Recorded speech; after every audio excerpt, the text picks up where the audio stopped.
traditionnel u ndawal mosoo ko dégg de am suñu marinadu bopp am suñu cafka bopp am suñu secret bopp na nga xamee ni noonu la McDonald amee ay secret noonu la dibiteri Uba amee ay secret dibi Uba saaf yàpp Uba méchoui Uba poulet Uba pigeon Uba pintade Uba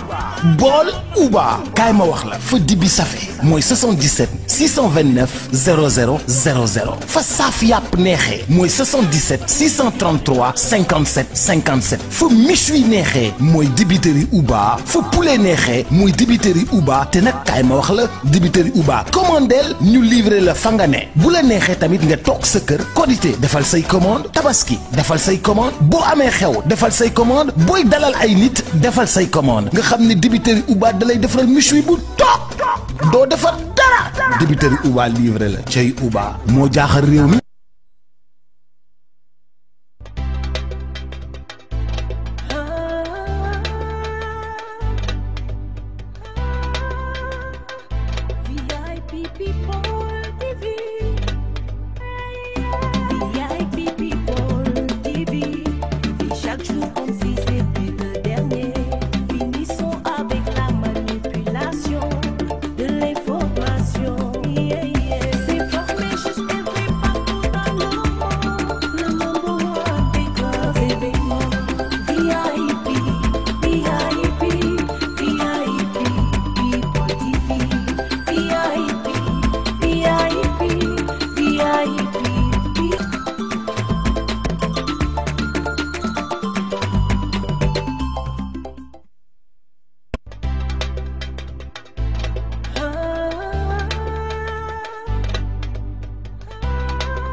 empreinte jëmale ko ci engagement am jëmale ko ci détermination jëmale ko ci ambition ak objectivité bi nga xamante ni am na ko ci Sénégal ginnaaw nag bi nga xamante ni dafa jaaroon ci li nga xamante ni mooy parti politique dem ba benn moment mu daal di retirer ay activités am jëmale ko ci wàllu parti politique mais teewut ba tey jii dafa desandi daal ki nga xamante ni mën nañ ko jàppee une combattante de la liberté une combattante de l'injustice mu doon ki nga xamante ni dafa fidèle ak ki nga xamante ni mooy serviteur am indi loyauté daal di koy wane partout fu mu taxaw jëmale ko ci ki nga xamante ni mooy mentoram en politique di son excellence le président de la République Macky Sall moom la ñu fas yéene dalal tey ci suñu émission édition spéciale kooku du kenn nag ku dul ki nga xamante ni mooy la Lionne du Nord ñu koy wax Diégui Diop Diégui ñi ngi lay nuyu di la dalal ak jàmm ci suñu édition spéciale.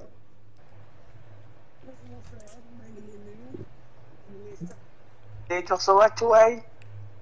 di la kontaan ci yow parce que tu as eu à faire un chemin bi ñuy wax self-made, tu t'es battu bi ñu xamante du tey waaye ce qui t'intéresse c'est le Sénégal et tu as fait preuve de cela. maa ngi kontaan bu baax di nuyu internautes yëpp di nuyu sénégalais yëpp di wax ni toujours damay kontaan boo leen ma joxe opportunité ma jël sama baat di ko jàllale à travers ce télé bi di waxtaan ak sénégalais yi. merci beaucoup muy Diégui Diop la lionne du Nord di fidèle et loyauté jëmale ko ci son excellence le président de la République Macky Sall comme nu mu ko waxee malgré tout dafay am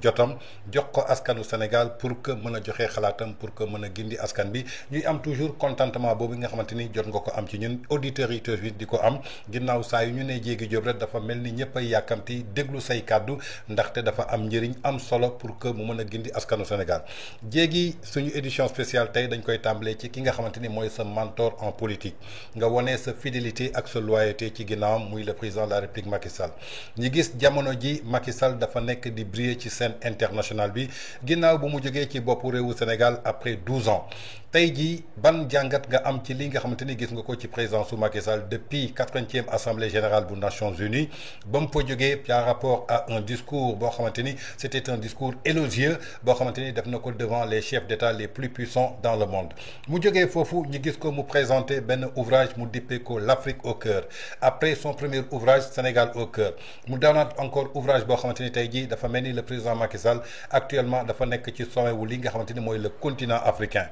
ki démb le 29 gis nañu le président Macky Sall fële ci Atlantique Council ginnaaw nag bi nga xamante ni lépp lu jëm ci ay perspectives jëmale ko ci wàllu réchauffement climatique jaar ci wàllu sécurité paix et durabilité fii ci Afrique Macky Sall la ñu jàpp tey jii moom la ñu jël teg ko ci bopp ji pour que bu waxtaanee yooyu fii may wax ak yow tey jii Macky Sall mi ngi foofu ci Riyad mooy invité bi nga xamante ni Arabie Saoudite dañ ko tabb ci turam pour que mu jiite li nga xamante ni mooy forum bi ñuy jëmle cybersécurité en tout cas Macky Sall jamono ji nekkootul benn téléspectateur mais dafa doon ki nga xamante ni moom mooy tëgg scénario bi jëmale ko ci li nga xamante ni mooy développement Afrique particulièrement sur le sommet mondial ban lecture nga am ci parcours bi nga xamante ni Macky Sall semaine bii ñu génn gis nga mu def ko. laaj nga ma lu ma neex laaj nga ma ci ku ma neex laaj nga ma lu ma soros waaye balaa muy ñëw ci président Macky Sall ak li nga wax ci moom damay jaalewaat waa APR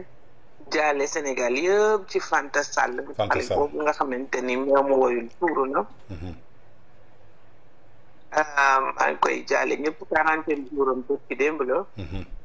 donc maa ngi jaale famille yëpp di wax yàlla bu ko ca jiitu yàlla na koy def xare àjjana. amiin. non su ma jógee ci Fanta damay wax ci nga xamante ni mooy sama mère. maa ngi am retour de wala c'est man rek maa koy dégg c'est bon. non ñëw rek yaa koy dégg c'est bon yaa ngi ci tempo bi. ok kon excellent. ma ñëw si ki nga xamante ni c'est mon mère muy Mansour Faye. bëgg Dembo Ndiaye la génn. bëggoon naa ñëw ci moom après mais dama bëggoon ñu wax ci Macky Sall après ñu ñëw ci Mansour Faye sa mère. parce que nee naa la c'est toi la lionne du Nord. da ma woo ci ku ma neex muy le président Macky Sall son excellence. dama tàmm di wax président Macky Sall bu ko kenn comptabiliser pour 12 ans. président Macky Sall nañ ko comptabiliser ci état plus de 20 ans. ndax président Macky Sall dafa gunge son excellence monsieur le président Abdoulaye Wade. ànd ak moom ci dignité nekk directeur général. jóge foofu mu nekk ak ministre. nekk ay ministre yu am solo ci biir Sénégal. nekk ay ministères yoo xamante ni ndox mi ku ko yor pour na ku musa yor intérieur mooy yow dara teewul ci biir Sénégal te wane na ko ba mu nekkee président de la République. son excellence nekk premier ministre du Sénégal jóge foofu nekk maire dëkkam jóge foofu nekk député nekk président assemblée nationale 3 ans mu nekk opposition ñëw nekk président de la République xam nga ko am ñaar fukki at au moins ci connaissance su état buñ la dénkee Sénégal bu doon lu la jaaxal Macky Sall doxal Sénégal ñaar fukki at ak ñaar yooyu waxul candidat la mu bàyyi di mu taseel l'opposition li ñu doon bañ mooy il les avait réduits à la plus simple expression mooy da leen daan yëkkati élection bu nekk di leen teg ci suuf mu génn en gentleman ñi jëkkati caabi dëkk bi teg ko seen loxo loolu jommal leen bañ jël avion bi jox ko ci fan président Macky Sall dem umra ñëwaat président Macky Sall dem ci ruqam taw c'est un grand intellectuel président Macky Sall du wàcc pouvoir ba pare dem këram di sangu di toog mel ni ku amul xam-xam àdduna ko soxla àdduna nag wane ka ñu jël poste jox ko au niveau des Nations Unies muy gérer li nga xamante ni climat la li nga xamante ni tey jii moom moo yëngal àdduna son excellence président Macky Sall dem Nations Unies wane fula wane fayda puis surtout une maîtrise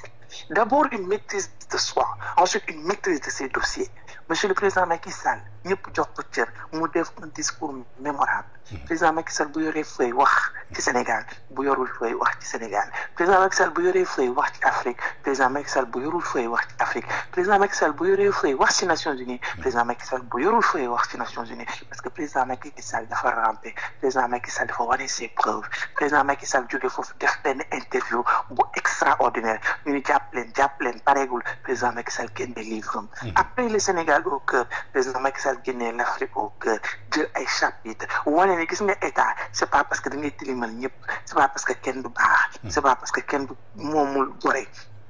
c'est pas parce que da ngay tëj ñëpp bu la neexee nga def la reddition des comptes nous sommes pour parce que nous sommes nag des libéraux parce que nous savons ce que c'est qu'un état nous savons ce que c'est qu'un état de droit nous savons ce que c'est que l'économie de marché nous savons ce que c'est que le respect des droits de l'homme waaye nag du tax du tere nga liggéey bu ñu jëlee budget voté que 7 000 milliards ak lu topp ñaari at ñu jox la ko benn brique mënu la ko yëkkati président Macky Sall nag ñu jël ay ñoñom dina wax président Macky Sall wax président Macky Sall del livre bind président Macky Sall dédicacé livre am boobu romb leen tey mi ngi riyaat Tange ku sa xol neexul ku nekk nga soxol d'accord kon Tange ku sa xol neexul ku nekk rek am nga lu la naqari d'accord ku am nag lu la naqari da nga koy jooyee ak sa bopp son excellence président Macky Sall c'est un homme d'État pas un homme d'État et il n'a pas fini de nous le montrer. D'accord yaakaar naa ni comme ni nga ko décrire le président Macky Sall est un homme d'État et non pas un homme de détail ñu gis tey président Macky Sall maanaam ndombal tànk yi nga wax yëpp jox nañ ko malgré tout cela Macky Sall bu mu nekkee au pouvoir au Sénégal il a été diabolisé il a été taxé de tous les noms d'oiseaux yàq deram tey àdduna wërgal këpp mel ni dañu weddi ñi nga xamante ni ñoo doon diaboliser Macky Sall ndaxte raaya ak cër bi nga xamante ni jox nañ ko bërki démb fële ca Atlantique Consul dégg nga ko sax mu tontu ci benn question boo xamante ni bëgguloon wax sax ci question Sénégal muy reddition des comptes bi nga xamante ni wax nga ko léegi ñu jëmale ko ci li nga xamante ni tey jii mooy dette cachée bi nga xamante ni opposition bi ñi nekk pouvoir tey ñi ngi ko doon jiiñ Macky Sall jëmale ko ci lu mu falsifié li nga xamante ni mooy chiffre am d'après explication yi dafa mel ni Macky Sall dafa leen jox leçon magistrale jëmale ko ci wàllu finance tey ban jàngat nga am tey jii ci posture bi nga xamante ni Macky Sall yëkkati na ko contrairement à Abdourahmane Sarr di l'actuel ministre de l'économie bi nga xamante ni dafa ñëw waxul dette cachée mais moom chiffre erroné la wax. xam nga président Macky Sall dafa am loo xamante ni daf si jaar moom laa doon tuddee comme genre printemps arabe muy li nga xamante ni c'est le populisme. Populisme ça détruit les champions d'un pays. Que ça soit sur le plan économique que ça soit sur le plan politique que ça soit sur le plan industriel. Ay détrôner li nga xamante ne ñoom ñoo champion bi leen détrôner sax mais dañ leen di yàq en passant je souhaite un joyeux anniversaire à notre champion je vous nomme monsieur le ministre Youssou Ndour tey mooy anniversaire kon président Macky Sall ñoom bañ ko bëggee wàccee tey jii dañoo ñëw taxaw yàq teru président Macky Sall moo tax fu mu nekk nii amuñu sax fu ñu mën a taxaw lan moo tax tey jii sunu équipe nationale de football gagné match le premier ministre je vous nomme Ousmane Sonko si turam lay jaar mënul sax taxaw daal di leen féliciter mënul taxaw fu waa équipe nationale taxaw parce que dafa yàkkamti woon jot état yàq deru sénégalais yëpp Tange yàq ñu woon tere président Macky Sall kese kilifa diine bàyyi wuñu kilifa aada bàyyi wuñu sëñ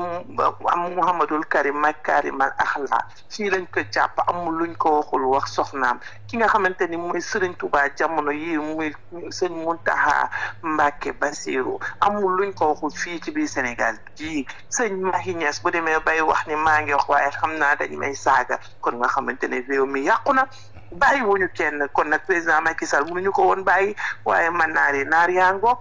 ba ñu waxee ba daaneel allo. oui maa ngi lay dégg. ba ñu waxee ba daaneel président Macky Sall dafa jël dëkk bi jox leen ko. organiser ay élections yu ni mutte ñëpp waxoon dëkk bi dafay tàkk. yónnee ay journalistes wax lu nekk ba mu organiser élection ba pare mu dem yoonam moo tax le monde entier wan nañ ñi Sénégalais yi yéen a juum et le président Macky Sall tu as parlé d'un cours magistral oui il leur a donné un cours magistral. te nag ki nga xamante ne mooy Abdourahmane Sarr ñun mënul wax dara ba mu saf ñu ndax moom magam ci boppam sax président Macky Sall ko jël joxoon ko chaise au niveau du conseil des ministres moom Abdourahmane Sarr moo yay wax chiffre erroné gis nga wax ju rëy ku ko def di nga dem ba à un moment dootoo xam looy def les investisseurs daw nañu dëkk baa ngi woo koŋ le panier de la ménagère bu ñu demee marché carotte sax mënuñu ko jënd bu ñu demee ba yaabooy ñu koy jëndee benn 700 te ñun ndar ga ñu dëkk dañ ko daan sànni ay panier nit ñi di ko for kon nag nga xamante ni metti na nañu lijjanti loolu nañu wax la vie des Sénégalais comment le panier de la ménagère tey démb Touba taw gi mu taw ndox bi kii da ngaa dégg dafa mel ni état bi mépris la ñu am vis-à-vis des Sénégalais du ñu wax lu intéressé Sénégalais yi monsieur le ministre président Bassirou Diomaye Diakhar Faye dara ñoro ko dul avion bi yéeg ak wàcc du ubbi gémminam du dul mu génn Sénégal nee naa leen Sénégal dafa am un président international am un président national am un président boo xamante ni reconnu mondial muy le président Macky Sall Bassirou Diomaye Diakhar Faye du ubbi gémminam du dul mu génn Sénégal. d'accord li nga xamante ni nag moo doon président bi nga xamante ni moom foo ko fekk mi ngi live amatul lu mu live amatul lu mu wax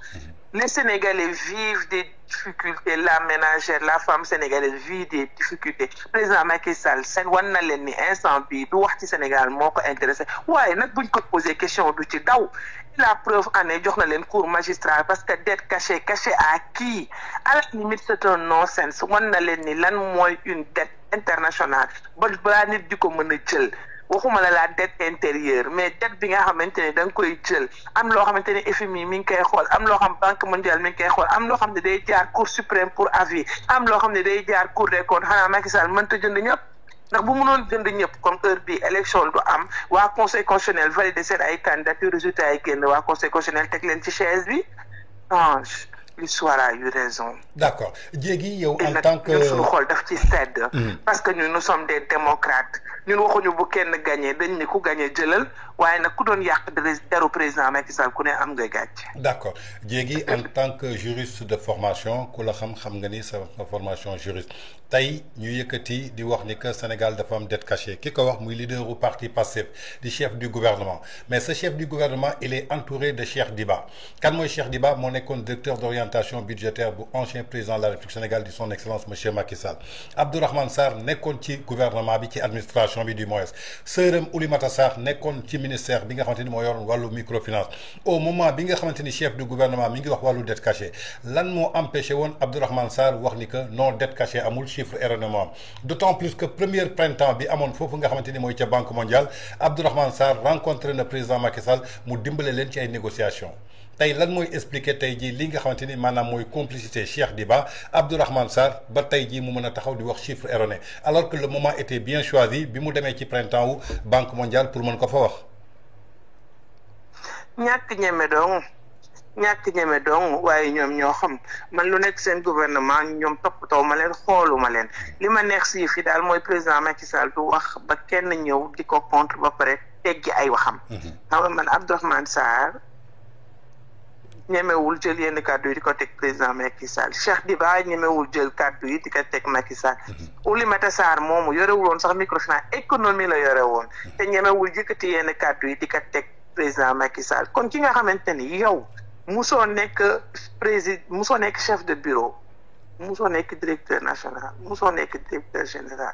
yow musoo lu dul liggéey 5 ans maximum 10 ans ci administration li ci des yëpp da ngaa nekk syndicaliste loolu moo la may tur bi nga am nga bëgg jël sa làmmiñ lakk ko ku nekk yow bàyyi woo armée nationale bàyyi woo ay généraux bàyyi woo gendarmerie nationale yow bàyyi woo diplomatie yow bàyyi woo pétrole fii nga waxoon Aliou Sall dafa yoral 400,000 sénégalais bu nekk nga wëlbatiku barki Dembo Ndiaye ngeen taxaw ni premier baril bi yéen a ko génnee te ñu ngi ni muut ak moom kenn déggul ba tey ñu wax ci économie Sénégal ndegam pétrole bi ban répercussion la am sunu dëkk yow bàyyi woo kenn yow Mauritanie nga xas Guinée Bissau nga xas Gambie nga xas yow kilifa diine nga xas sénégalais normal nga xas footballeur nga xas basketteur nga xas yow jigéen nga xas nga ni ku dee sa yaay juraat yow bàyyi woo kenn yow am nga xam-xam si lépp ñu jox la dëkk bi nga ni pat amoo la wax lu dul ni mënuñoo demal dëkk bi lu dul dëkk bi dafa am une dette cachée wala ñu ngi mooy 6 wala mooy 4 loolu mooy un aveu d'échec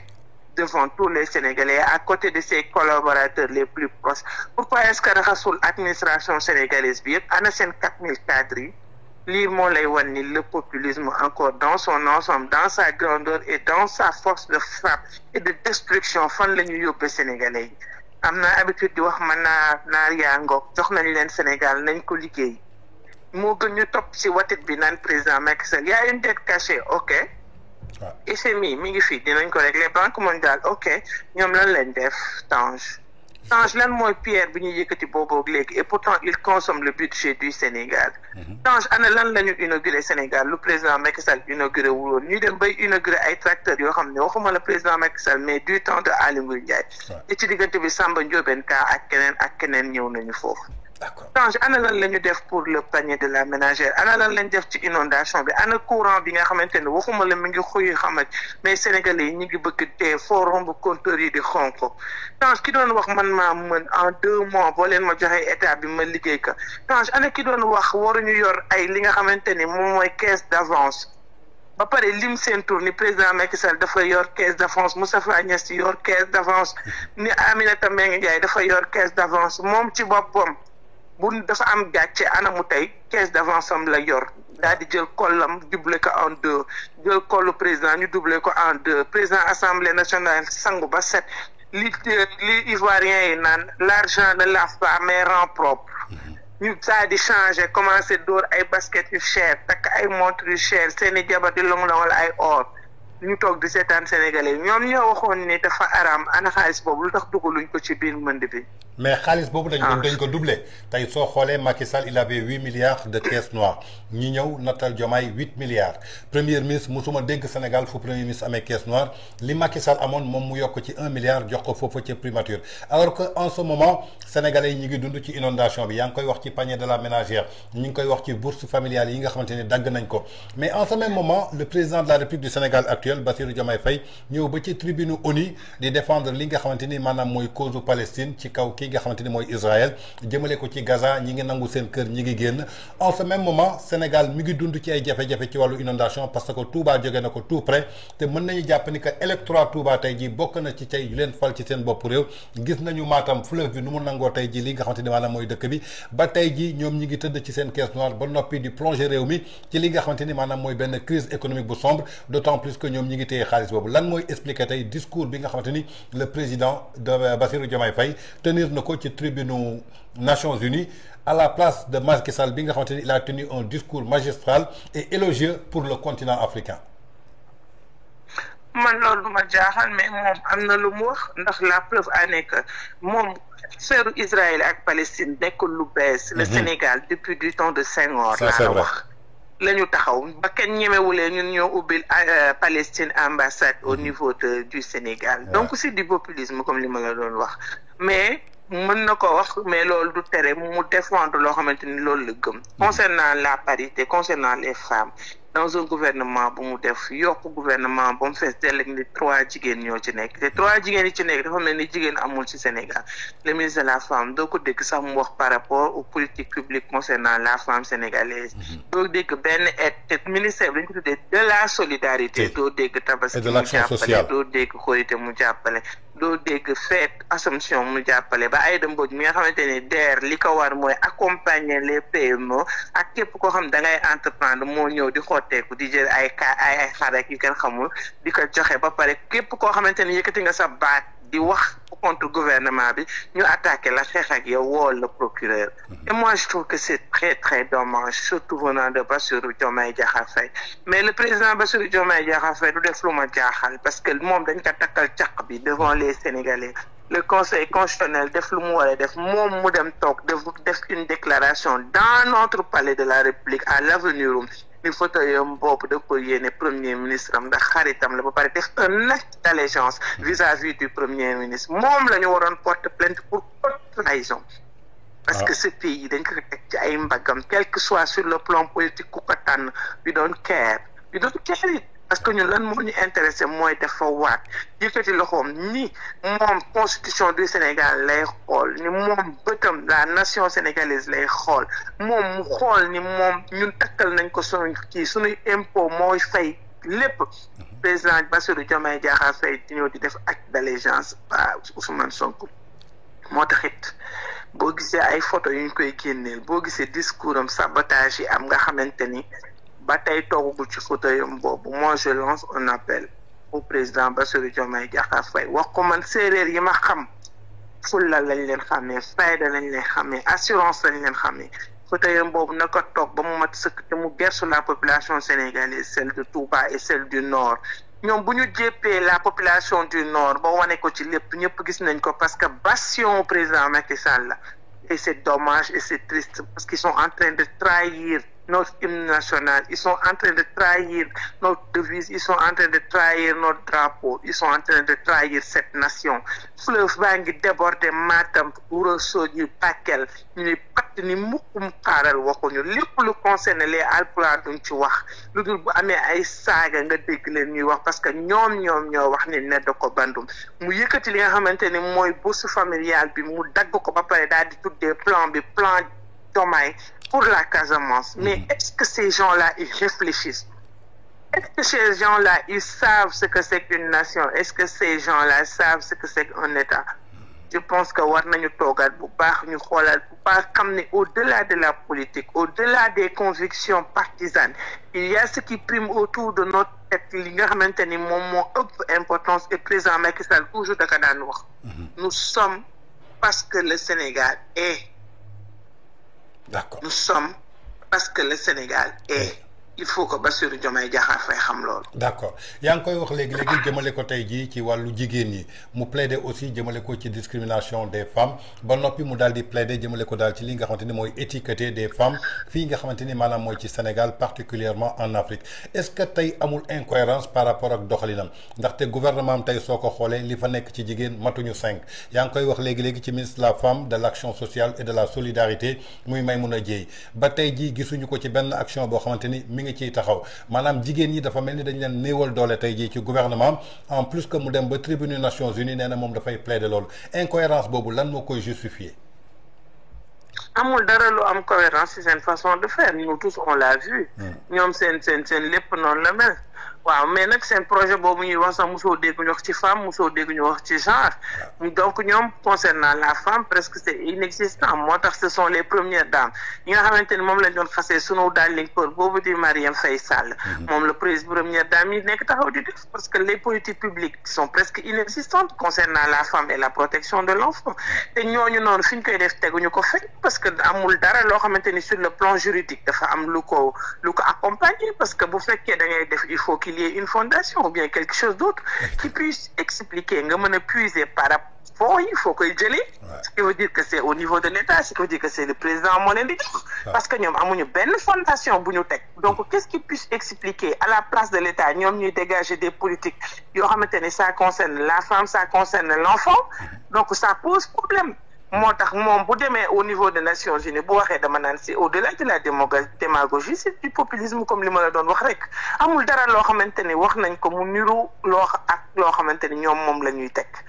et c'est vraiment dommage pour le peuple sénégalais. D'accord donc jéegi comme ni nga ko waxee jëmale ko tey jii ci président Macky Sall bi nga xamante ni jógee na ci boppu réewu Sénégal jëmale ko ci parcours bi nga xamante ni am na ko tey ñu war ko jàngale ci école yi mu doon référence tey ci ndaw ji nga xamante ni ëllëg ñoom ñoo bëgg a jiite li nga xamante ni maanaam mooy Sénégal tey Macky Sall boobu nga xamante ni àdduna wërngal këpp ñoo ko jox bopp jox ko bët jox ko nopp ba mu doon un décideur ñu gis ni que ñi dàqoon critiquer le président Macky Sall manque de loyauté dafa mel ni tey jii dañu intégré dans le silence ku ci mel ni Aminata Touré déggoo ñu ko benn yoon mu critiquer le président mais on a vu à sa place des chroniqueurs et certains journalistes taxaw di attaquer frontalement le président Macky Sall on peut en citer le cas de Mamadou Mansour Diop dégg nga ko bërki démb wakaddu yoo xamante ni yëkkati na ko nee na Macky Sall moom su jëloon loi yi nga xamante ni waxoon na actuel régime pour Pastef ñu jël ko tey Macky Sall li mu am ni du ko am ñu gis beneen journaliste bu mel ni Fatou Abdou Ndiaye ñu respecté ko woon lool bu mu nekkee Sen TV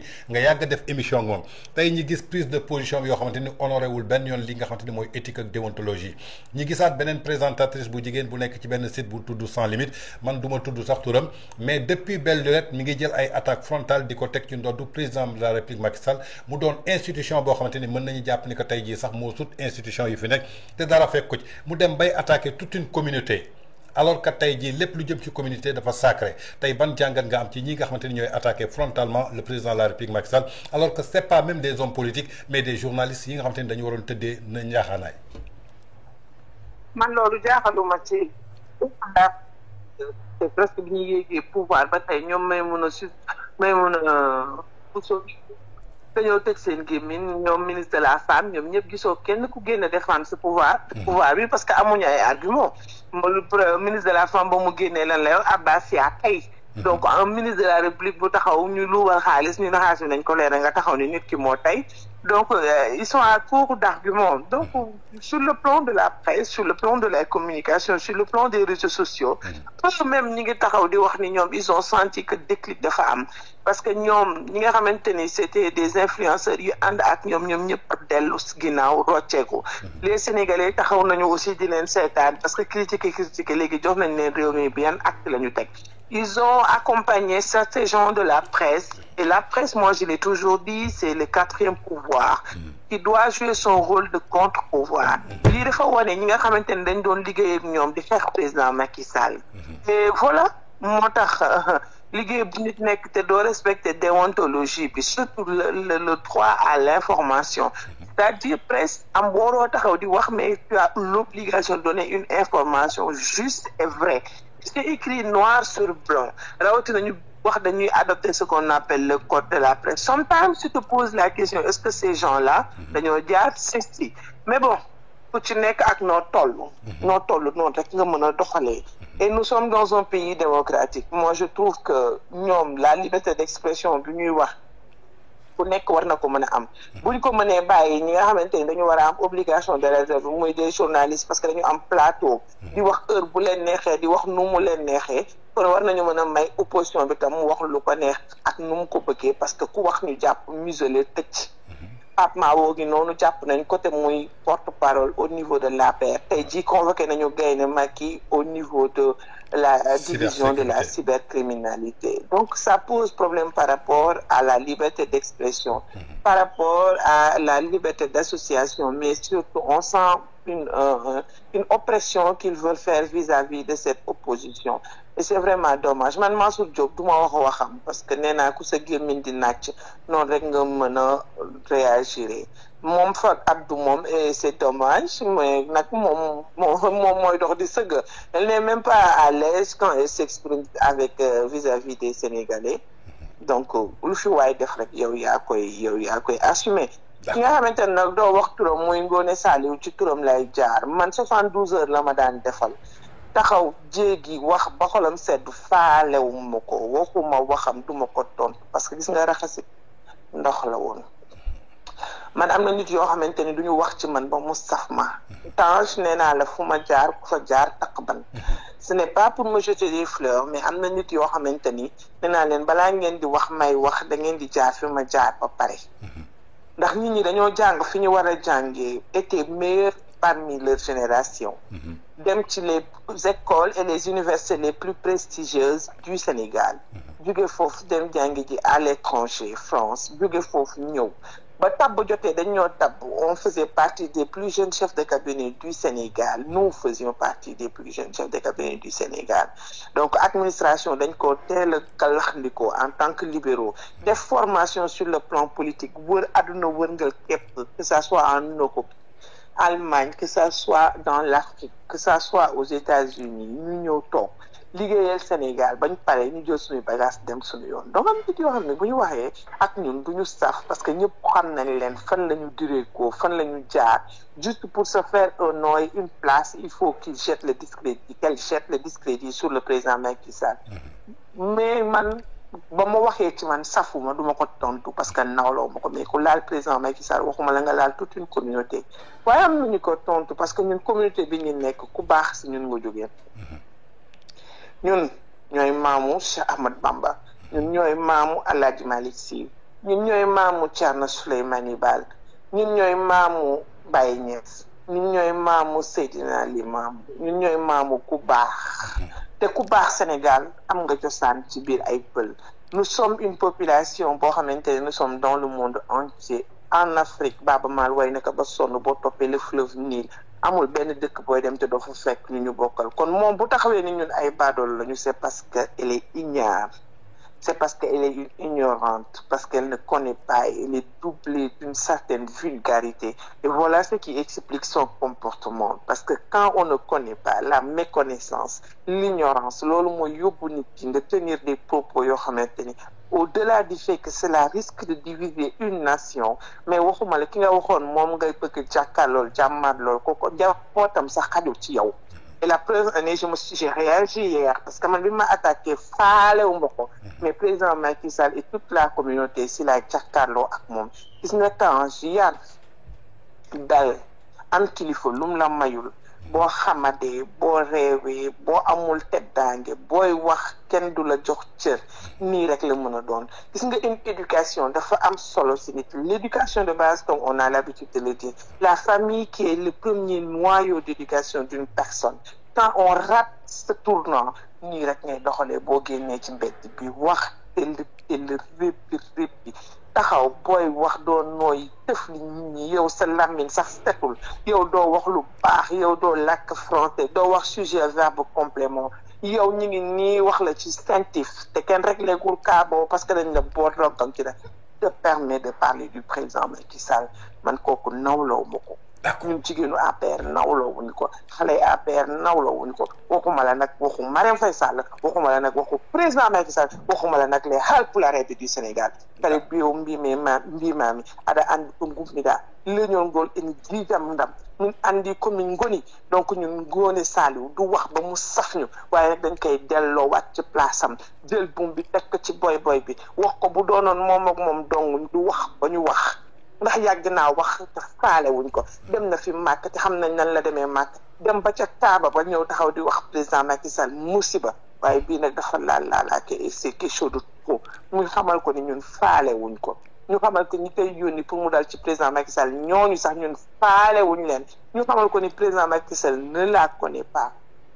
président Macky Sall ne sait même pas qu'elle existe donc voilà na naan ndox si elle veut exister elle a jeté le discrédit sur ñun ñëpp taxul mu exister bu demee bay laal président Macky Sall nag bay laal pulaar yi nag laal na laalaate balaa may wax mu naan day baalu ak parce que ñun dañoo yor ay jaas yi mais ni pulaar yi dañuy jël jaas yi pour di doxantoo pour di rey ay nit regarde-moi cette personne on me dit qu'elle est une animatrice ou bien elle est quelqu'un de la presse alors que nga xamante ni yow boo taxawee di wax ci presse loo xamante ni dafay dugg ci biir kër ñi ñëpp bu duggul ci kër nit ñi par la télé mu dugg ci kër nit ñi par la radio ou mu dugg ci kër nit ñi par le téléphone tout le monde t'a dans son salon quand tu t'adresses aux gens tu dois savoir comment parler dois savoir nan ngay waxee mais bon bref loo jàngul mënuloo ko bëri. D'accord. Mimi Touré son silence. Ouais. Bon j'ai pas à m'expliquer là-dessus. Elle a intérêt à se taire parce que koo xamante ni loo am président Macky Sall la foo taxaw président Macky Sall la ba ngay dugg Sénégal il y avait des femmes intellectuelles qui ont fait leur parcours ñoom Mame Bassine Niang ñoom Mame Madior Boye ñoom Aram Diène des femmes Aminata Mbengue Ndiaye maître Aïssata Tall Sall xam nga kon bu dee jàng yow gënoo woon jàng kenn mais le président Macky Sall t'a tendu la place mu teg la place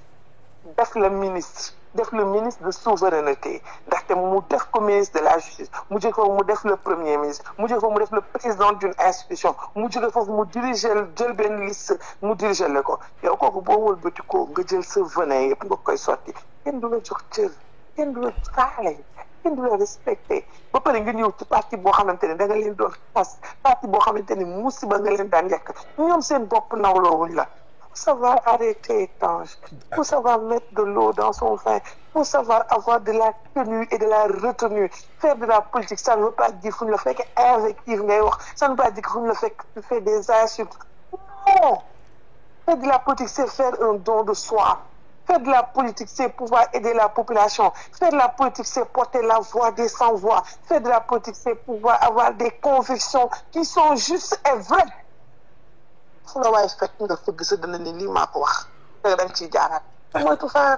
D'accord. Revenons à l'animatrice boobu nga doon wax léegi man je t'ai dit du ma tudd turam c'est pas la première fois c'est la deuxième ou bien la énième fois dégg nañ ko fi mu saaga Moustapha Diakhaté publiquement via un système informatique alors que Moustapha Diakhaté benn baat dong la waxoon ci système informatique le procureur s'est autosaisi waxuma le procureur autosaisir par rapport à ses injures contre l'ancien président de la République Macky Sall qui représente jusqu'à présent une institution mais malgré les plaintes yoo xamante ni ñu ngi koy déposer contre moom plainte yi du mujj fen ñu bëree jàpp ni que dafa am benn main invisible bu nekk ci ginnaawam alors que tey ji lii di rapport CENTIF bi épinglé Mohamed Dieng le patron de 1xBet l'a cité dans ce rapport et jusqu'à présent kenn inquiété wu ko jëmale ko ci li nga xamante ni tey jii mooy benn convocation wala audition malgré rek pour que ñu déglu ko tey kooku mooy taxaw di traiter le président de la République Macky Sall de sàcc kooku mooy taxaw di traiter président Macky Sall de rey doomu aadama yi alors que suñ ko woon laaj ko benn preuve du ko génne qu'est-ce qui se passe ban main invisible moo nekk ci ginnaawam ba mu mën ko permettre mu wax moom li ko neex alors que man Tange Tandian su ma waxoon lu toll ni bënu pusa ci loolu procureur fekk si ma fii placé ma sous mandat de dépôt. Voilà notre système ñoom ñoo waxoon dañuy jubal jubanti buñ ko defulee itam moi je fais confiance aux institutions de mon pays et je pense que il y aura réaction parce que habitué qu'il y ait des juges de parquet, qu'il y ait des juges de siège qui composent la magistrature de mon pays.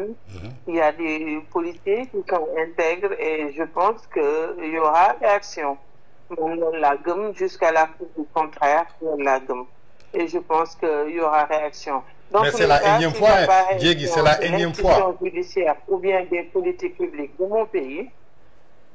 la population dinañ ko régler seen bopp. C'est comme ça. D'habitude, si on ne fait pas ce que l'on doit faire à un moment T, la population va régler ça d'une manière ou d'une autre. D'accord. suñu jógee foofu nag ñi dem ci sa région muy Saint-Louis bi nga xamante ni tey jii mooy sa région natale nga doon la Lionne du Nord li la ko def nag yaakaar naa ni mérite la da nga ko combattre da nga ko xeex pour am ko sa maire di Mansour Faye ñu doo ko doon jiiñ lu toll ci 1500 milliards de francs CFA mu mujjee ci liberté mu war a ñibbi këram ginnaaw bu mu jàkkaarloog les magistrats de siège après toutes ces accusations après lépp loo xamante ni teg nañ ko ci ndoddam tey bi mu jàkkaarloog juge moom Mansour ay kàddoom démb moom moo ko fekk si tey jii mu am victoire ci kanamu ñi nga xamante ni ñoo ko doon tuumal dafa lekk alalu Sénégal naka nga jàngatee l'arrestation de Mansour Faye son emprisonnement jusqu'à sa liberté et toutes ces accusations yi nga xamante ni leaderu parti Pastef avant d'arriver au pouvoir dafa taxaw tudd turam ba muy ñetti yoon ne ko doo rëcc alors que ci lam ko doon wax doo rëcc ba sénégalais yu bëri foog ni Mansour Faye moo lekk seen xaalis ba tey amuñu liggéey ba ñu noonoog Mansour Faye tey ba mu jàkkaarloog juge muy li nga xamante ni mooy dëgg bi dafa feeñ ci kanamam. Bon, voilà l'affaire Mansour Faye, machallah, parce que dafay wane rek Mansour, quand l'innocence met en échec la volonté de nuire, résultat boobu lay joxe. Mansour Faye am na liberté provisoire tey. Rappel des faits, Mansour dafa doon bëgg voyager, c'est à l'aéroport que de découvrir que dafa am interdiction de quitter le territoire. Il se heurte à un refus de la police des frontières. Et motif pris de ce que cette décision vient des plus hautes autorités sans aucune précision. Mansour delluwaat yóbbaale huissier. Sur constat d'huissier, Mansour le saisir le juge de l'urgence parce que dafa am droit user wu la voie du référé liberté. Juge bi considéré que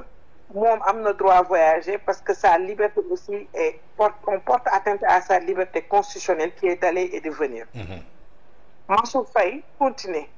wane ni moom du dellu ginnaaw waaye état ba mu gisee ni am nañu revers judiciaire boobu dañoo monter directement et rapidement un dossier judiciaire contre Mansour Faye accusé ko sur un prétendu rapport de la Cour des comptes et il faut rappeler que rapport Cour des comptes boobu recommandé wul aucunement une poursuite à son encontre et la résolution de mise en accusation a été adoptée à l'Assemblée nationale. Ñu jël Mansour Faye renvoyé que devant la Cour de justice. Ñu gis le parquet mobilise des multitudes de chefs d'accusation, association de malfaiteurs, corruption, prise illégale d'intérêt, faux usage de faux en écriture privée de commerce ou de banque, détournement de deniers publics, blanchiment de capitaux, complicité de ces infractions. waaye Macky dégg nga Macky Sall man xam naa Macky Sall dama ko bëgg Mansour Faye wan leen ni carrément ni moom du dellu ginnaaw ñëpp gis nañu Mansour Faye avocat am li ñu déposé Mansour Faye xeex tey jii anamu ñibbi na këram. C'est pour cette raison que président de la République Mansour wan leen ni jëloon nañu une procédure dérogatoire de tous les marchés publics en rapport avec le Covid-19. Malgré ce décret qui dispense les procédures de droit commun des marchés publics, Mansour Faye a tenu quand même à respecter une procédure ouverte lancer un marché et il s'est entouré de toutes les garanties de transparence. Donc, l'enseignement que l'on tire de ça, c'est qu'un innocent peut être maintenu pendant 4 longs mois en prison pour juste satisfaire le désir de ceux qui incarnent l'exécutif. La preuve en est que le Premier ministre du mois au Nation de Koyo di Gatal lépp ba mu des ko ne def politique comme ni ma ko waxee woon ci Farba Ngom ñu xam ni ces gens-là ils sont mus par une seule volonté, c'est de mettre en prison tous les proches du président Macky Sall. Et nag machallah, nous saluons la dignité et la résistance dont Mansour Faye a fait preuve. Il a montré l'exemple, il a tracé une voie, celle qui mène à la liberté sans entraver les lois et les principes de la République. Mansour Faye dafa xeex ci li nga xamante ni mooy li yoon teg ci dëkkam. Mansour Faye dafa wane jom, Mansour Faye dafa wane fulla, Mansour Faye dafa wane fayda, Mansour Faye jooyul, Mansour Faye waxul jabaram kaay jooyle ma, Mansour Faye waxul dimbali leen ma, Mansour Faye waxul mortal combat, Mansour Faye waxul cotiser leen ma, Mansour Faye dafa ne du fay caution. dañu teg li gën a garaaw ci affaire Mansour Faye bi. ñaari caution déposé nañ ko. avant bosam moom muy une seule affaire. boo xam ne déposé nañ si ñetti caution teewul jàpp nañu Mansour ñu def ko sous détention. waaye yàlla àtt nañu xeexu. moo tax je fais confiance aux institutions de mon pays. D'accord. su taxawee ñu ne l'ancien ministre de la justice dafa taxaw. mu ne moom il n'a pas fait de pression sur les magistrats de siège. ma ne ko mënoo def pression sur les magistrats de siège. loolu ça c'est un principe de droit. ay magum jëmm yoo xamante ne dañoo def concours comme na yow. wala ñoo xamante ni dañoo ñëw taxaw wax ñëw toog fële ñoom dañuy def seen intime conviction ñii def di prononcer sur la forme ñii di prononcer sur le fond. Et sur la base d'une interprétation des lois et sur leur intime conviction. ñooñu ban pression nga leen mën a def. yàlla àtte nañu xeexul. d'accord waaye danañ koy préparer di ko xaar. parce que ne terre suñu maire boobu. 350 ans d'existence. cette ville n'a eu que 3 maires yoo xamante ni élire nañ leen 2 fois. moom mooy 3e personne bi. mu ñu jox ko suñu maire benn yoon. mu tàllaat loxaat ñu joxaat ko suñu maire ñaari yoon. parce que mu neex leen. ak mu nakari leen ñun Mansour Faye la ñu tànn te jël nañ ko tëj ñu gën a taxawaat pour Mansour Faye génn na te ñuy gën a taxawaat pour Mansour Faye ku bëgg am li Mansour am da ngay def li Mansour def. d'accord jéegi comme ni nga ko waxee ci Mansour Faye ak lépp loo xamante ni enduré na ko mu den ci benn pression boo xamante ni c'est pour satisfaire benn nit boo xamante ni tey jii li mu bëgg moom lañ koy defal ñu jël Mansour tëj ko 4 weer ci kaso bi yàlla àtte na war na ci bëtu askan bi que Mansour liñ ko doon toppee dara amu ci muy juróom ñoo xamante ni ñoom lañ jàppoon jëmale ko ci affaire li nga xamante ni mooy haute cour de justice ginnaaw juróom yooyu nee nañu rapport cour des comptes moo tax ñu jàpp leen alors que même rapport bi Macky Sall moom moo santaane woon pour ñu defal ko te amul benn rapport boo xamante ni tey jii cité na Mansour Faye ni Moustapha Diop ni Sophie Gladima ni Ismaïla Madior Fall ni Ndeye Saly Dieng Diop alors que teewut tey jii justice bi jël na ñooñu ba placer leen sous mandat de dépôt est-ce que tey yow gëm nga ni que li nga xamante ni ñu ngi koy wax Sénégal état de droit la d'autant plus que Pastef dafa yàgg xeex pour ñu am état de droit am indépendance de la justice est-ce que yow gëm nga ko en tant que juriste de formation. man kay gëmuma ko man xam naa ni seen volonté c'est juste une volonté de nuire. Mansour Faye déjà DAGE il est le seul ministre à avoir fait un appel à candidature pour le poste de DAGE au ministère des infrastructures. À la mairie de Saint-Louis, il n'a jamais touché ni le salaire, ni carburant, encore moins un billet d'avion pour ses missions. Il a relevé le budget de la ville de Saint-Louis de 2 milliards à 4,2 milliards. Au ministère des infrastructures, Mansour Faye fekk na fay agents yoo xam ne def nañ ko 20 ans ay prestataires. mu recruté leen au nombre de 183 personnes. mënuma la wax bourse de formation yi mënuma la wax marché yi mu tabax mënuma la wax 1000 permis de conduire yi mu jox jeunes yi. mënuma la wax sunu 2e pont Ousmane Masseck Ndiaye bu mu tabax foofu. mënuma la wax stade bi mënuma la wax l'élargissement des routes waaye yéen foog ngeen taxaw ni maire yi ngeen di nangu te ñoom bu ñuy jàpp rek dañuy jàpp koo xamante ne am nga maire. maire yi muy Sophie Gladima waxuma la Mansour Moustapha Diop waaye wàllu go war nañ leen bëkki démb ñoom seen taxawaay waxuma la Farba Ngom l'homme de Boskaya ñi nga xamante ne mës sa perte benn élection ñu jàpp ko ni tëj ko juge taxaw ñu ne dafa feebar juge tànn médecin bi ñëw ñu xool ñu ne kii il a des problèmes cardiaques ñu demandé pour une liberté provisoire pour moom ñu bañ ko may waaye léegi kon ñun fan la ñu respecter les droits et les libertés individuelles qui sont des libertés qui sont constitutionnelles fan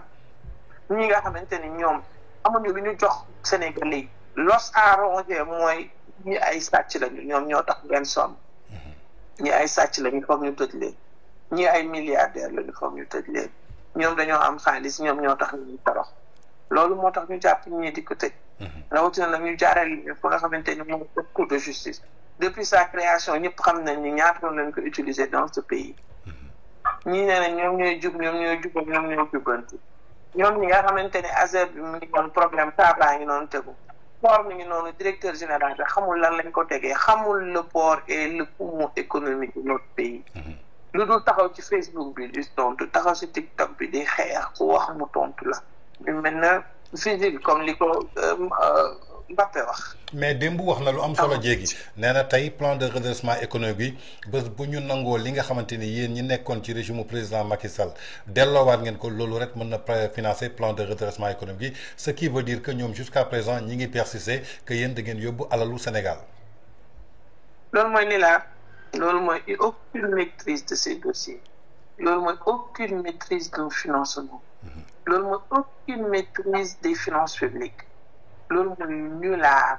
et tout le monde sait que ce monsieur est un nulard et tout le monde sait qu'il s'est battu dafa door table pour ñu jox ko port daa menacé biir Basek pour ñu mën ko jox port moo tax tamit port dossier port xamu ko jël ay jeunes sànni ci mbedd bi ñun dañ doon jël ay jeunes di jël di leen wutal emploi ñu nekk ñu woon di xool au delà de ku bokk APR président Sénégal ñoom ñu jël xale yëpp dàq leen ci biti jël ay famille tas ko ku wax ñu mu menacé ka moom mu toog ci Facebook bi nekk ci TikTok bi tout le temps liggéeyul gorul yattul xamul sax lu xew kooku du ma xool ay lu xam na liggéey moo gën ci moom.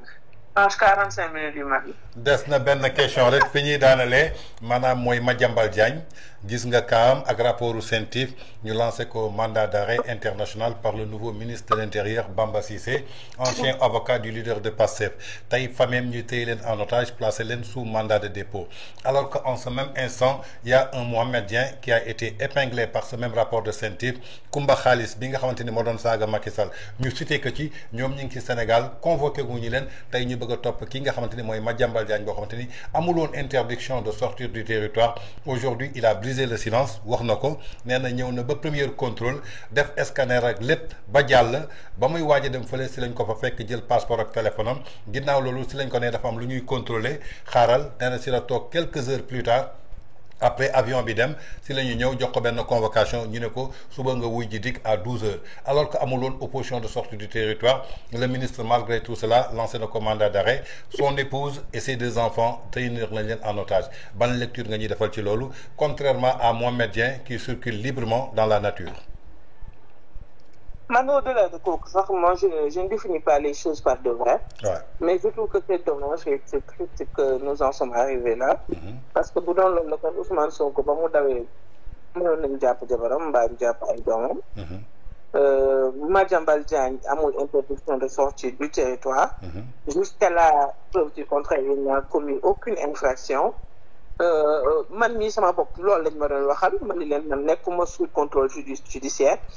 Le document de voyage avec lequel j'ai voyagé a été produit par l'État du Sénégal. Donc loolu moo lay wax ne rek ñoom maîtriser wuñu état xamuñu état yéene wuñu kenn lu baax. Et c'est dommage et je fustige ça avec jusqu'à la dernière énergie li nga xamante ni moom la ñu teg njabootu Madiambal Diagne bi et c'est vraiment triste. C'est vraiment dommage. Mais je fais confiance au doyen Madiambal parce que je sais qu'il est un battant. Il va se battre avec les moyens légaux. Et il faut qu'on sache que les libertés constitutionnelles, il faut des mesures de conservation yooyu juge rek moo ko mën a jël donc mënuñu taxaw ni kenn yow doo dem doo dikk te juge jëlu ko ba pare ñu taxaw di réagir d'une certaine manière. Et puis moi ça m'étonne pas venant de Bamba Cissé, même si il est un juriste, même si il est un avocat, mais il est quelqu'un boo xamante ni il a des comportements partisans. Il a été l'avocat de Ousmane Sonko pendant 1001 année pendant plusieurs combats ba nekk ba moom ci boppam am na yenn yoo xam ne daf ko réer en tant que juriste parce que mos na fi taxaw nii même bu fekkee Ousmane Sonko porté wul plainte am na lu ñu attaqué woon Ousmane Sonko mu ni moom ci boppam il va porter plainte nga xam ni kon kii c'est pas parce que il n'est pas un bon juriste il est un excellent juriste mais par parolom réeral tax na mu lu bëri ci ay principe de droit mu réer combat mu jël tànkam teg asi. Moi, j'en appelle au président de la République, monsieur le président Bassirou Diomaye Diakhar Faye, qu'il sache qu'il a fait adhésion à la constitution de mon pays et que les Sénégalais lui font confiance et que ne gën a dëgëral taxawaayam loolu la jërëm. D'accord la ñuy cërale woon ci waxtu jeex na jéegi fi ngay tëjee à quand ton retour sur la scène politique malgré bi nga xamante ni da nga zele woon say activités pour des raisons personnelles est-ce que Sénégalais yi mën nañ la xaar bientôt nga dellu soit ci scène politique bi nga tëjeale foofu. Merci beaucoup, Tange. Pour le moment, je ne sais pas, je ne me prononce pas là-dessus. Tout ce que je sais, c'est que tout ce qui concerne le Sénégal, tout ce qui concerne le drapeau du Sénégal, tout ce qui concerne beaucoup de choses, c'est aux libertés individuelles et collectives, au respect de la Constitution. Quand je jugerai nécessaire de me prononcer, je me prononce. Moi, mais le mot kenn mënu ma ko tere wax su amee loo xamante ne dal na ci président Macky Sall dama koy wax su amee lu dal ci njabootu président Macky Sall ci njabootu deretam dama ciy wax ci njabootu politique am dama ciy wax donc pour le moment je suis très à l'aise dans ça et je fais ce que je dois faire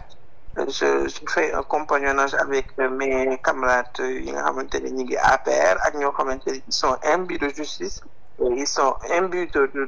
droit et voilà. maa ngi engagé wu daal pour le Sénégal pour le moment lépp loo xamante ne laal na Sénégal dama war cee wax. d'accord kenn mënu maa tere ma wax lu ma ci bëgg wax dama koy wax lu ma ci bëgg dama koy def. d'accord Diégui Diop candidate à la mairie de Podor en 2027 c'est possible.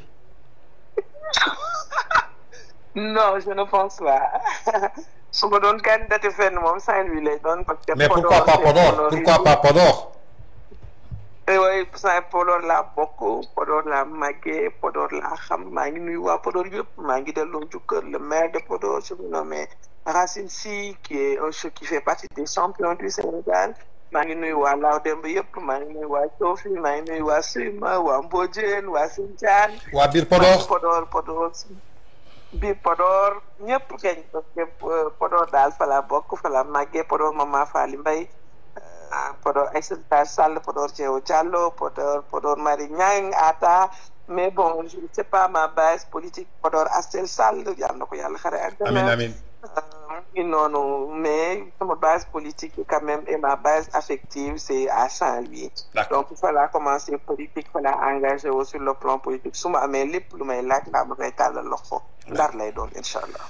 Merci beaucoup mu nekkoon Diégui Diop comme je l'appelle la Lionne du Nord fidèle et loyauté à son excellence le président de la République Macky Sall ñu amoon mbégte ak bànneex dalal ko tey jël ci temps depuis Canada bu mu nekk ngir waxtaan ak Sénégalais yi ci édition spéciale Diégui maa ngi lay remercier di la jaajëfal di ñaan yàlla wéral cër yi mottali sa yéene ci combat bi nga xamante ni da nga ko entretenir pour que nga am ci ndam jëmale ci succès ak réussite comme ni nga ko waxee ci tàmbali ji Diégui Diop Tange Tandian du Macky Sall du politique du télévision li ñu boole maanaam mooy Podor te su ma nee Podor dañuy dellu ci les années 90 ak tey ji yaakaar naa ni c'est de longues années boo xamante ni foofu la ñu bokkoon ñu bokk Podor màggee Podor yaroo Podor cosaanoo Podor di am fierté toujours ci Podor ndaxte lépp lu ñu mën a doon tey suñu base la muy Podor moo ñu ko jox suy éducation bu baax Podor moo ñu ko jox suy respect Podor moo ñu ko jox suy valeur Podor moo ñu ko jox kon donc on est toujours fier d'être des Podorois ma lay remercier di la jaajëfal bu baax a baax ci temps bi.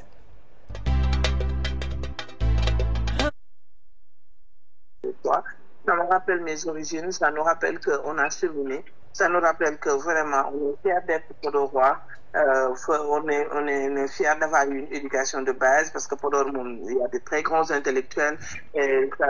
c'est toujours une fierté pour moi échanger avec eux. Tu es toujours droit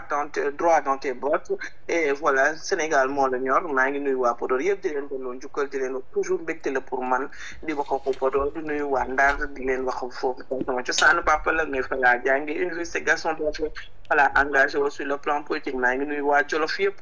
parce que sama papa Jolof photographe la aussi donc bu ma taxawee di def cartographie Sénégal fu nekk mën naa fa génn lu tax ma war a mën a bokk foofu waaye nag maa ngi vraiment di seet l'homme de Bossaya je vous nomme Farba Ngom maa ngi koy seet maa ngi koy masawu coono maa ngi koy ñaanal wér maa ngi koy ñaanal mu génn ak jàmm ak salaam te dina génn ak jàmm ak salaam il s'est battu dignement moom yuuxuwul te pourtant il est réellement malade il n'a pas faim de tomber malade am na ñoo xam ne dañ doon feindre di wane ne dañoo feebar te feebaruñ te bañ génnee amuñu gàcce taxaw ni man ma gum jëmm dama daan fen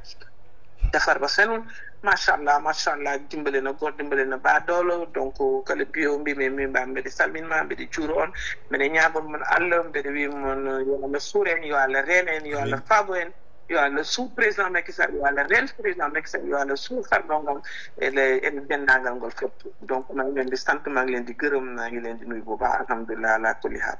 merci beaucoup Adjarama Diégui Diop ñu koy gërëm di ko sant ci disponibilité bi nga xamante ni jox nañu ko tey ñu waxtaan ak moom ci suñu édition spéciale comme nu mu ko waxee kolo bio mi mbimi e mbimami fof min salmini moon par ce que minen komin neɗɗo mo ganduɗa ko Podor min neha ko gon min gummi kono min jogui fierté e dandagol amen taw ko tool nga ganduɗa towin gummi somin mbi Podor min kaali région de Saint-Louis somin kaali région de Saint-Louis min kaali région de Matam kono minen fof min dañi beltare min salmina Podor naaɓe fof gila law Demba ha Coofi ha Suyma Mbodjen bir Podor ha Sinthiane kamɓe fof miɗe salmina mabɓe e neɗɗo fof to gawɗa wonde gande minen komin Podor naaɓe on jarama di leen remercier bu baax a baax fu waay mënoon tollu doon seetaan suñu édition spéciale di leen jox dig daje beneen yoon ak beneen invité surtout demain ne la ratez pas surtout fii ci VIP People TV à partir de 16h30 nous allons recevoir notre doyen Moustapha Diakhaté dans Fi Rewmi Toll.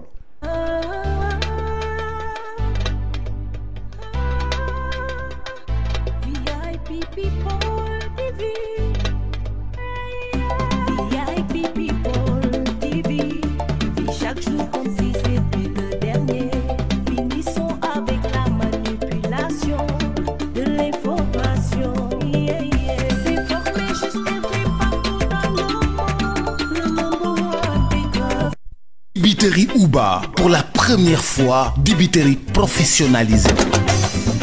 Professionnel u ndawal mosoo ko dégg de am suñu marinadu bopp am suñu cafka bopp am suñu secret bopp na nga xamee ni noonu la McDonald amee ay secret noonu la dibiterie Uba amee ay secret dibi Uba saaf yàpp Uba méchoui Uba poulet Uba pigeon Uba pintade Uba bool Uba kaay ma wax la fa dibi safe mooy 77 629 00 00 fa saaf yàpp neexee mooy 77 633 57 57 fa méchoui neexee mooy dibiteri Uba fa poulet neexee mooy dibiteri Uba te nag kaay ma wax la dibiteri Uba commandeel ñu livrer la fa nga ne bu la neexee tamit nga toog sa kër Korité defal say commande Tabaski defal say commande boo xew defal say commande booy dalal ay nit defal say commande nga xam ne dibiteri Uba dalay defaral méchoui bu toog doo defar dara dibiteri Uba livré la cay Uba moo jaaxal réew mi